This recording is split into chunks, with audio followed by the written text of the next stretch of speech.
रामकृष्ण हरी माऊली. माऊली, वारी म्हणजे काय?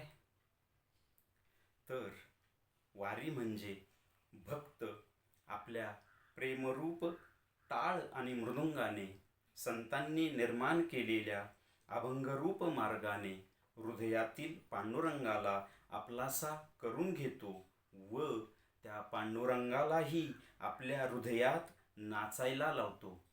तो भक्त या वारीच्या वाटेवर नाचतो, उडतो, धुंद होतो, रिंगण सोहळा करतो. तसा तो पांडुरंगही त्या भक्ताच्या हृदयात नाचतो, उडतो, झिम्मा घालतो व त्या भक्ताच्या प्रेममय भक्तीत धुंद होऊन जातो.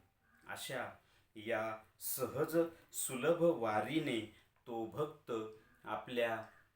भक्त आपले मुक्तिधाम तर गाठतोच, परंतु त्या पांडुरंगालाही त्याच्या भक्तीने वेडा करून टाकतो व त्या पांडुरंगालाच च्या हृदयात जाऊन बसतो.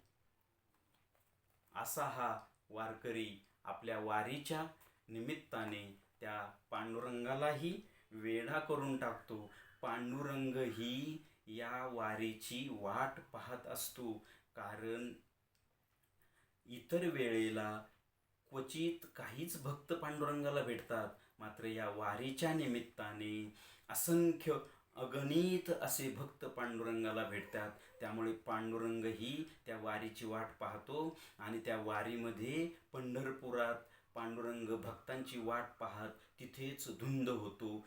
असं जेव्हा होतं त्यावेळेला त्याला म्हणतात वारी. रामकृष्ण हरी माऊली.